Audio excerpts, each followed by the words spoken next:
प्रतिपचंद्र लेखेवर वर्धिष्व विश्ववंदिता शाह सुनो शिव सैषा मुद्रा भद्राय राजते।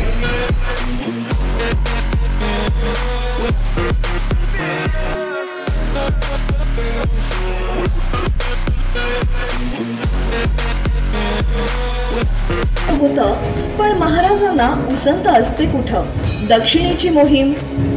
महाराज एक चांगलं केलं, युवराजांच्या डोक्यावर हात ठेवला। बघता बघता ते शिखरावर पोहोचले। नेतृत्व दिलं तेही एका अर्थानं चांगलंच झालं। मुलं लवकर पुढे यायला पाहिजेत। अगदी बरोबर बोललात राणी साहेब। महाराज आपण सर्वदूर पाहता, न्यायाला पाहता, इकडेही त्याच पद्धतीनं विचार व्हावा। म्हणजे धास्ती वाटते आम्हाला। शंभूराजे स्वराज्याचे सगळे अधिकार त्यांच्याकडे असल्यासारखे वागतात। सगळे निर्णय तेच घेतात। सर्वत्र त्यांचाच वावर, सर्वत्र ते। यात आमचे महाराजे कुठे, त्यांच्या भविष्याचं काय? त्यांचं भविष्य काय बोलता आहात राणी साहेब? तुम्ही बाळराजांच्या भविष्याची काळजी करायला आम्ही समर्थ आहोत। केवळ हे म्हणणं असतं, तसं होत नाही। कामाच्या गडबडीत या सगळ्या गोष्टी विसरायला होतात। नाही, मग जे बोलायचं आहे ते स्पष्ट बोला। बोलायचे तर आहेच, परंतु महाराज आपण चिडणार नसाल तर लवकर बोला। आम्हाला वाटतं नेतृत्वामुळे का होईना, पण वडीलधाऱ्या मुलालाच वडिलकीचा अधिकार मिळणार। धाकटी पाती पडूनच राहणार। आणि म्हणून आम्हाला वाटतं वाटणी व्हावी, स्वराज्याची वाटणी। राणी साहेब, चिडू नये महाराजांनी। कसल्या गोष्टी करत आहात तुम्ही? आणि कोण आहे कोण तुम्ही बोललेल्या या शब्दामागे? महाराज शांतपणे ऐकून घ्या, आणि नाहीच पटलं तरीही आहे तलवार, आपण हवं ते करू शकता। महाराज, शंभूराजेंना जिंकला जाणारा दक्षिणेचा प्रदेश द्यावा, आणि आमच्या बाळराजेंना हे स्वराज्य द्यावं। राज्य, स्वराज्य काय बोलत आहात तुम्ही? आणि कसल्या वाटण्या? उद्या स्वराज्याची झूठ आम्हाला मान्य नाही। म्हणजे बाळराजेंना काहीच किंमत नाही? स्वराज्या पुढे आम्हाला देखील किंमत नाही, ही गोष्ट यापुढे आता चांगलीच याद राखा। आणि दुसरी गोष्ट, गेली 32-33 वर्ष आम्ही अहोरात्र संघर्ष करतो आहोत, ते आम्ही राजा होण्यासाठी नाही। या मागचा उद्देश फक्त एकच, आपल्या गोरगरीब रयतेचं सुख, आया बहिणींचं सुख, त्यांना त्यांचे अधिकार हक्क मिळावेत इतकंच। त्यांचं जीवन भयमुक्त व्हावं एवढंच। आम्ही स्वतःला केव्हा राजा मानलंच नाही ना, कधी कुणाला सांगायला गेलो होतो की आम्ही राजे आहोत म्हणून। आम्ही रयतेचे सेवक। पण राणी साहेब, आज तुम्ही ज्या वाटणीपर्यंत पोहोचला आहात, त्या वाटणीपर्यंत पोहोचण्याआधी आमच्या गळ्यातील ही 64 कवड्यांची माळ एकदा तरी बघायला होती। आऊसाहेबांनी ही माळ आमच्या गळ्यात घातली, याचा अर्थ समजतो तुम्हाला? महाराज, आणि तुम्ही वाटणी मागता, आणि वाटणी मागण्याचा खरा अधिकार ज्यांनी रक्त सांडलं, ज्यांनी बलिदान दिलं, त्यांच्या मुला लेकरांचा। हे आधी, मग आपण। ही गोष्ट हमेशा याद राखा। महाराज, आपण म्हणता ते सगळं योग्य आहे, परंतु राजाचं मूल ते असंच फिरणार? आपल्या पोटी त्यांनी जन्म घेतला, हे त्यांचं दुर्दैव ठरावं? बिलकुल नाही। पण ज्या सिंहासनाजवळ जाण्याचा तुमच्या मनात विचार आहे, तिथवर पोहोचण्यासाठी अनेक दिव्य पार करावे लागतील तुम्हाला। ठीक आहे महाराज, आपण जसं म्हणाल तसं, पण आमच्या मनात जे आलं ते आम्ही बोललो। पुन्हा बोलू नका। आम्ही बोललो, चुकलो, माफी असावी, परंतु आमचा विचार शंभूराजेंना आवडला तर? शंभूराजेंना वाटणीचा विचार शक्यच नाही। महाराज, आपला तराजू सोन्याचा, आपण त्यात आम्हाला का बोलताय? शंभूराजेंना दक्षिणेतलं राज्य आवडलं तर पुढे गैरमेळ होणार नाही, आणि जर नाहीच आवडलं तर आम्ही दक्षिणेत जाऊ. परंतु बाळराजे मोठे झाल्यानंतर राजाराम राजे तिथला प्रदेश वाढवतील. शेवटी वाढेल ते स्वराज्य. आपण शंभूराजेंना विचारा बरं. राणी साहेब, ज्या ठामपणे तुम्ही हे सगळं बोलता आहात त्याचा अर्थ हे खूप शिजून आज आमच्या समोर आलं आहे. ठीक आहे, वाटणीच्या मागचा सोक्ष मोक्ष आपण आजच लावू. शंभूराजे आहेत ते बुद्धिबळात तरबेज. मिर्झा राजासारख्या मातबराशी मात गेली होती त्यांनी. हो ना हो, खरं तर बुद्धिभ्रष्ट व्हायचा राहिला तो मिर्झा राजा. पण रावोजी पंत याही गोष्टी जमेस धरल्या तरी काही निर्णय घेतील शंभूराजे, काहीतरी अंदाज असेलच की. पण शंभूराजे गड सोडणार नाही. मलाही तसंच वाटतं. मला काय वाटतं सुरनीस? मला काय वाटणार? एक गहू प्रकार 9 यांच्या मनातले कोणी ओळखावे. पण मला वाटतं राणी साहेब रायगड सोडणार नाहीत. सगळंच अवघड झालंय. पण समजा शंभूराजांनी वाटणीत रायगडच मागितला तर शंभूराजे जर गडावर राहिले तर आपलाच फायदा होईल. जर का ते कर्नाटकात गेले तर त्यांचा फायदा किती आणि आपला तोटा किती? आपल्या फायदा तोट्याचा विचार करताय तुम्ही? निलाजी पंत, बस, मला हाक देखील मारू नका आणि माझं कुणी नाव सुद्धा घेऊ नका. तुम्ही सगळे कृतज्ञ आहात. अहो, पण आम्ही काय कृतज्ञपणा केला? तुमच्या या गोष्टींनी महाराजांना किती वेदना होतील याचा विचार जरी केलाय का तुम्ही? निलाजी पंत, तुमची काही तर गफलत होते.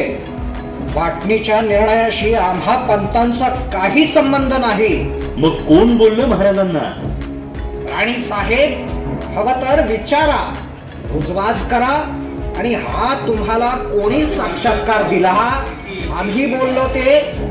बोलायला कशाला पाहिजे? काही गोष्टी कळतात म्हणून म्हणतो बंद करा. हे चांगलं नाही. काल महाराज जेवलं नाही. काल पहिल्यांदा या रायगडावर माझा देव उपाशी राहिला. ज्यानं गलित गात्र महाराष्ट्राला घास भरवला त्यानं उपाशी राहावं. ज्या राजानं अवघ्या महाराष्ट्राच्या कलावरामध्ये श्वास पेरला त्या राजाची दमछाक व्हावी, घुसमट व्हावी. कुठेतरी चुकता आहात तुम्ही. नीट समजून घ्या महाराजांना. अरे, खूप मोठे काम करायला निघालेत ते. त्यांना नका घालू खोडा. अरे, तुमच्यासारखी माणसं त्यांच्या मागे खंबीरपणे उभी राहिली तर हिंदुस्तान काबीज करतील. माझं राज हिंदुस्तान काबीज करतील. अरे, का असले साप पायात सोडता आहात? आणि तुम्हाला काय वाटलं महाराजांना या गोष्टी कळणार नाहीत? कळतील तेव्हा मात्र तुमची खैर नसेल. मी सांगेन महाराजांना, मी साक्ष देईन आणि न्याय निवाडा सुद्धा मीच करेन. आणि तो न्याय सगळ्यांचा थरकाप उडवणार असेल. थरकाप.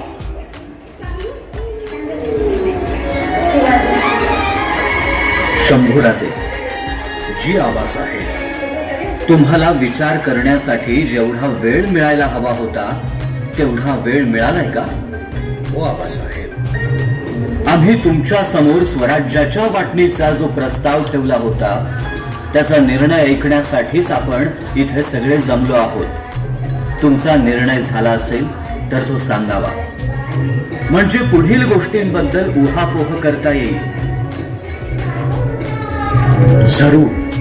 शंभूराजे, आम्हाला दिलेलं वचन विसरू नका. मातोश्री, आपण चिंता करू नये. आम्ही वचन विसरलेलो नाही. वचन तर आम्हालाही दिलं शंभूराजांनी. शंभूराजे, लक्षात आहे ना? होय मातोश्री, आम्ही वचन दिलं आहे. छत्रपतींच्या मुलावर अन्याय होणार नाही. युवराज, सारासार विचार करून निर्णय सांगावा.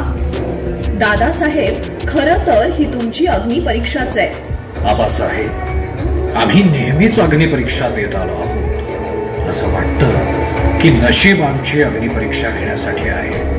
निर्णय झाला असेल तर तो सांगावा शंभू. होय आबासाहेब, आमचा निर्णय झाला आहे. वाटणीत कोणता प्रदेश मागायचा ते आम्ही ठरवला आहे. आबासाहेब, जो प्रदेश आम्ही मागू त्याला आपण होकार द्यावा ही आमची हात जोडून विनंती आहे. होकार द्याल ना आबासाहेब? आमचा होकारच असेल. महाराज, वाटणीत जो प्रदेश मागायचा आम्ही ठरवला आहे तो भव्य आहे, विशाल आहे आणि मजबूत आहे. भव्य, मजबूत, विशाल म्हणजे दक्षिण की रायगड? आबासाहेब, आज सर्वजण चिंतेत आहे, घरचे आणि बाहेरचे. शिवाय रायगड सुद्धा काळजीत आहे आणि असणारच. कणाच तो. त्याच्या पायाखालची माती घ्यावी आणि देवघरात ठेवावी. त्या मातीला सोन्याचं मूल.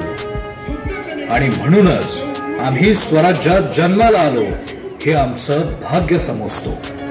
हे स्वराज्य आम्हाला आमच्या जीवाहून प्रिय. आणि याचं मुख्य कारण म्हणजे स्वराज्याच्या दऱ्याखोऱ्यातून, नद्या नाल्यांतून, पाना फुलातून आणि गाई वासरांच्या हंबरड्यातून आम्हाला एकच आवाज ऐकू येतो, छत्रपती शिवाजी महाराज. म्हणून आम्ही स्वराज्यापासून वेगळे नाही.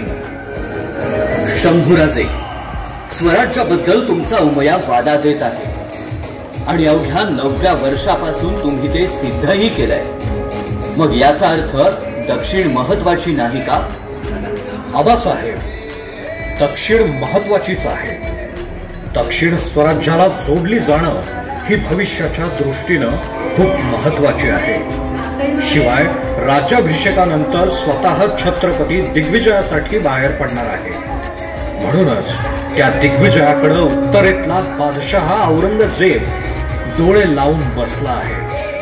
राजपूत सुद्धा टाचा उंचावून राणा प्रतापांच्या निष्ठेनं त्या दिग्विजयाकडे पाहत आहे. इथूनच उभ्या हिंदुस्थानचं राजकारण बदलणार आहे. दक्षिणेस आम्ही मोठ्या मायेनं मांडीवर घेऊ, तिचं लालन पोषण करू. कारण त्या मातीत आमच्या काका महाराजांचं रक्त मिसळलंय.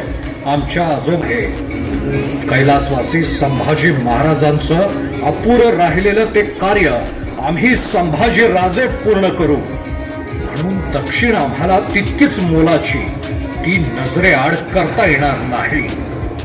म्हणजे दक्षिण तुम्हाला आवडते? आबासाहेब, स्वराज्याला महान बनवणारी कोणतीही गोष्ट आम्हाला आवडतेच. आबासाहेब, दक्षिण आम्हास आवडणार नाही असं नाही, परंतु म्हणूनच आबासाहेब आम्ही.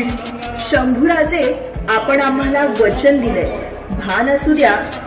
होय मातोश्री, आम्ही वचन दिलं आहे.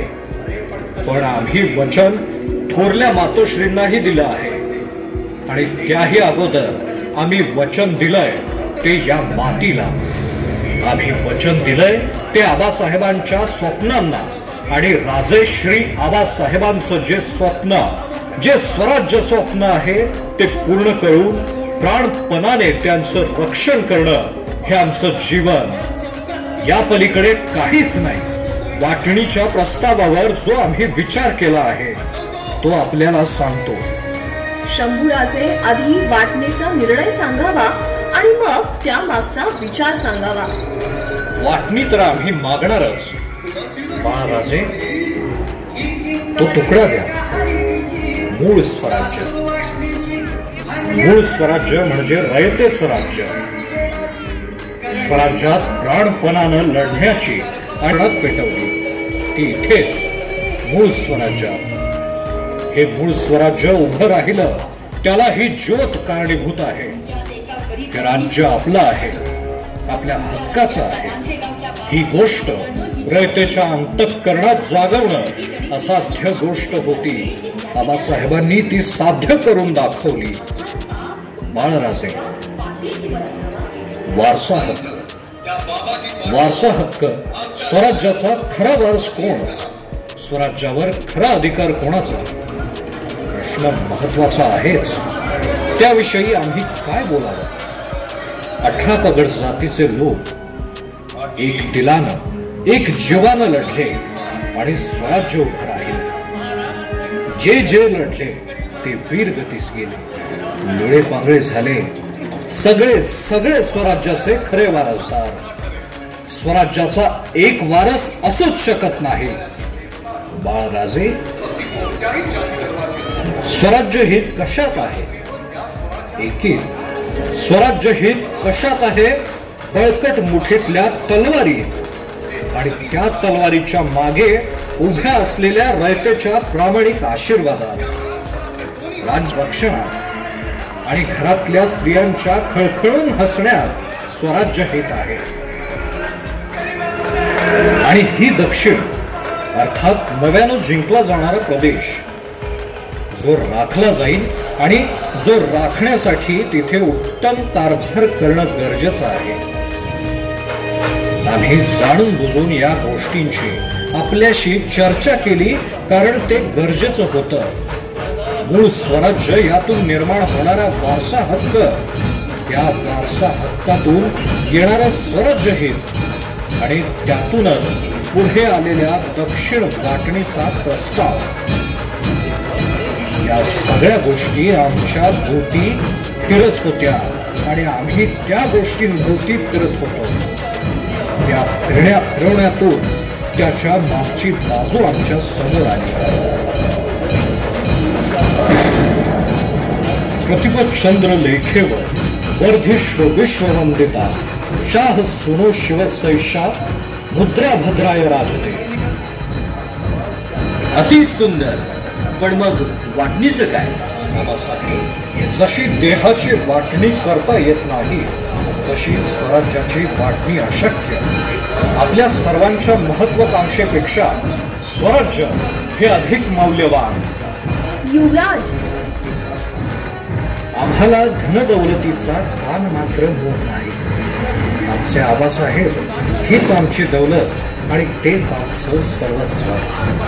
आबासाहेब असताना आम्हाला कसलीच अपेक्षा नाही. माझ्या लेकरा, काय बोललास रे? आबासाहेब, तुम्ही आम्हाला कळला तर जगाला कळा.